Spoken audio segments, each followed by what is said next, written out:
Très chers compatriotes, 5 ans après le plus grand hold-up électoral africain du siècle, notre pays va très mal et rien ne marche.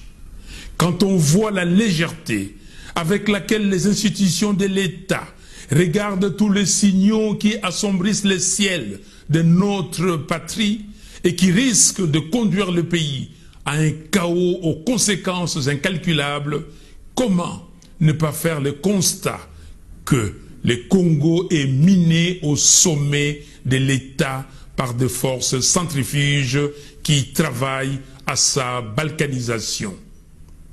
Là où les Congolais espèrent un processus qui va sauver la patrie en danger, les ennemis de la République concoctent une logique électorale qui parie fondamentalement sur la tricherie. Congolaises et Congolais, surtout, ne minimisons pas les enjeux des élections constitutionnellement prévues pour la fin de cette année 2023. Toutes les stratégies que développe Félix Tshisekedi et ses acolytes de l'Union sacrée n'ont en réalité qu'un seul but: vider de son sens cette expression qui hante leur conscience depuis 2018, à savoir la vérité des urnes. Au-delà de tout, j'aimerais tout de même prodiguer un conseil à monsieur Félix Tshisekedi. Prenez la mesure de la gravité de la situation et arrêtez de jouer avec le feu. Le moment vous est venu de regarder en face la vraie nature des souffrances que vous infligez au peuple congolais. Car on ne joue pas impunément et trop longtemps avec un peuple et son destin.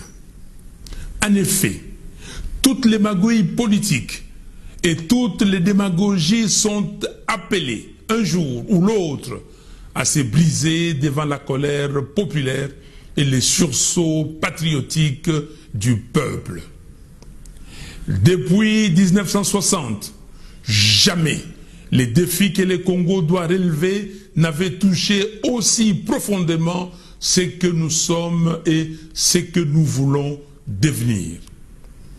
Très chers compatriotes, le chef des confessions religieuses et particulièrement la conférence épiscopale du Congo ainsi que les autorités spirituelles de l'Église du Christ au Congo ont compris que ce qui couvre dans notre pays, c'est un chaos général aux conséquences apocalyptiques. Aussi, à corps et à cri, ils ont demandé l'audit du fichier électoral. Ils ont proposé l'audit citoyen du fichier électoral.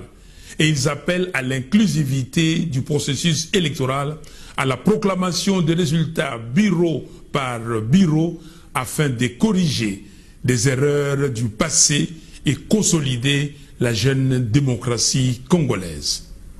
Conscient que le peuple congolais place un immense espoir dans ce nouveau cycle électoral et dans le fait que son choix soit cette fois-ci respecté et convaincu que le processus électoral tel qu'il est mené par M. Denis Kadima présage une nouvelle crise post-électorale. Je ne pouvais pas laisser cette noble et patriotique bataille de nos chefs spirituels se diluer dans le flux médiatique sans lui donner plus de relief. Voilà pourquoi je prends la parole aujourd'hui pour féliciter et remercier chaleureusement les églises catholiques et protestantes, sans oublier certains partenaires internationaux du Congo qui ont rejoint cette bataille pour un processus électoral transparent et crédible. Au nom du peuple congolais qui souffre en espérant que les élections apportent au pays la paix, le relèvement social et la prospérité de l'économie nationale. Je salue les combats de l'Église catholique et de l'Église du Christ au Congo pour la recherche de la cohésion sociale comme gage d'un processus électoral sain et extincteur des périls qui menacent la survie de notre pays.